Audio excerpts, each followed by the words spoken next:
IIT JAM 2024, question number 26.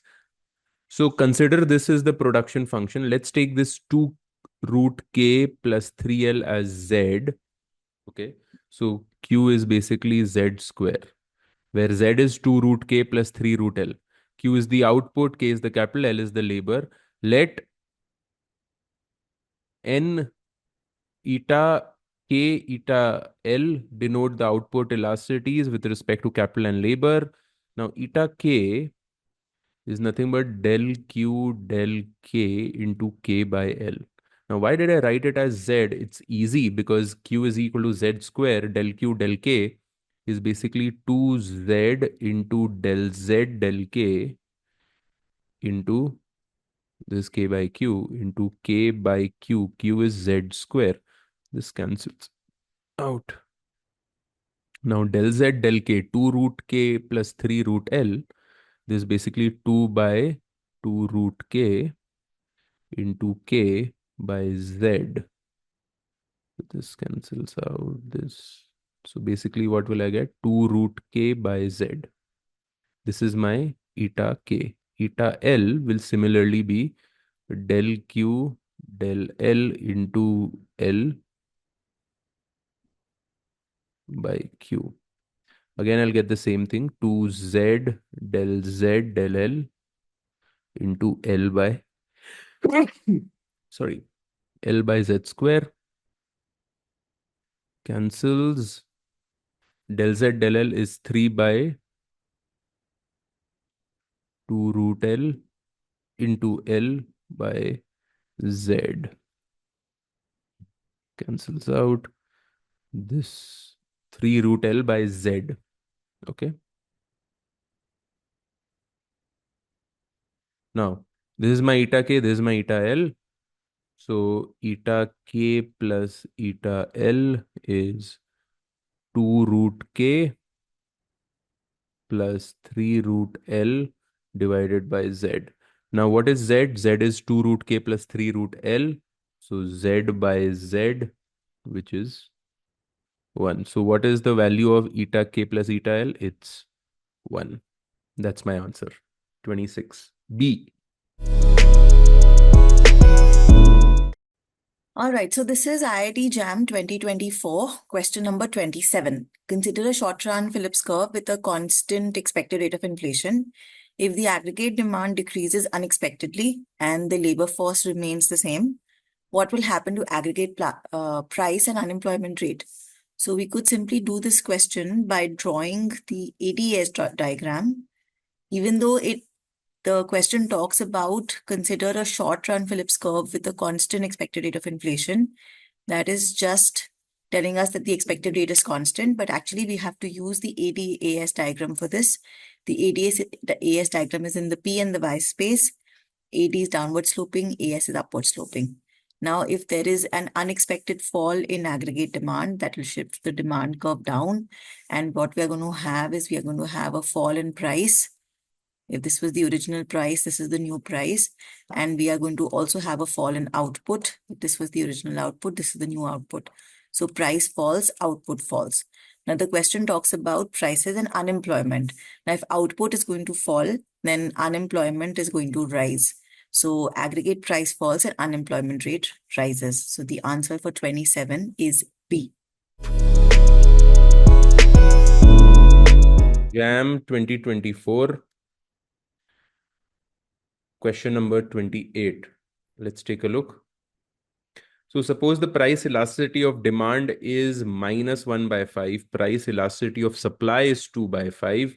Thus, then the incidence of specific tax on the firm is equal to what? So it's quite easy if you take a look. So the formula for incidence of tax is given by, it's given by mod ED by mod ED plus ES. Okay, where ED is obviously the price elasticity of demand and ES is the price elasticity of supply. So we know the values. Given the values, we can put it here. So this is 1 by 5 divided by 1 by 5 plus 2 by 5. which is basically 1 by 5 by 3 by 5, which is nothing but 1 by 3. So what is the answer? It's 1 by 3, which is option A. Okay. That's option A. Is this clear with everyone? Okay, great.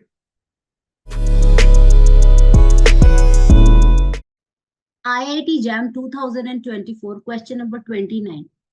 The differential equation satisfied by circles with radius 3 and center lying on the y-axis is. Okay.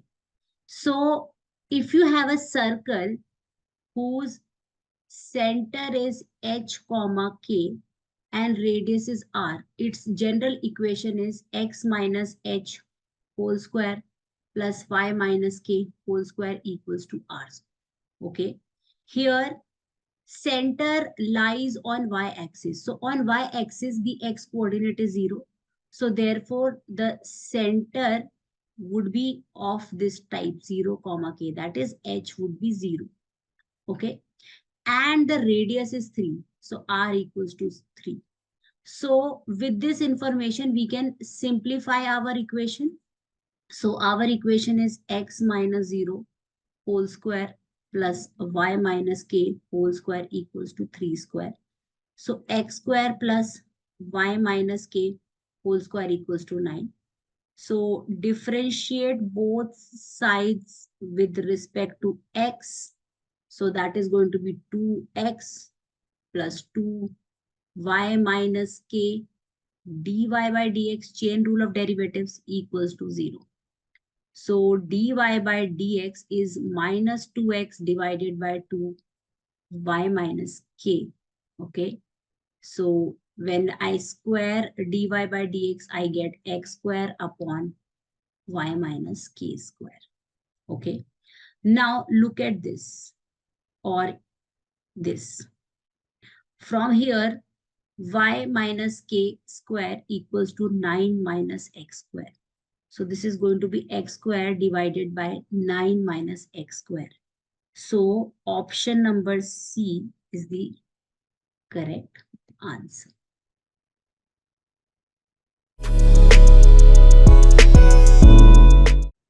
Next is IIT JAM, question number 30, 2024. Suppose the expected inflation rate of an individual is formed as pi t is equal to 1 minus theta pi bar plus theta pi t minus 1, where pi bar is the constant inflation rate, pi t minus 1 is previous year's inflation rate. Theta lies between 0 and 1 and is a weight assigned to inflation rate at different points in time. Which of the following is not correct? So this is something that happens a lot where we have to understand what option we have to choose. So we don't have to choose something that is correct. We have to choose something that is not correct. So let's see the first option. If theta is equal to 0, then the individual assumes a constant inflation rate. So if theta is equal to 0, then what is the equation? That's pi e t is equal to pi bar, and that's it. So the expected inflation rate is a constant. So the individual assumes a constant inflation rate. That is right. So A is the right answer. So that is not what we have to choose. If theta is close to 1 and pi bar is less than pi t minus 1, then the individual expects this year's inflation rate to be similar to last year. So if theta is close to 1, what happens if theta is close to 1?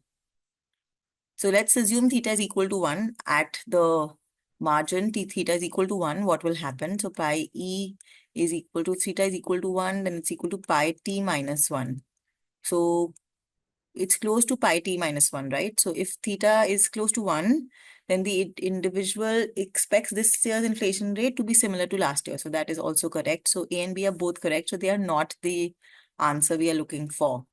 Let's look at option number C.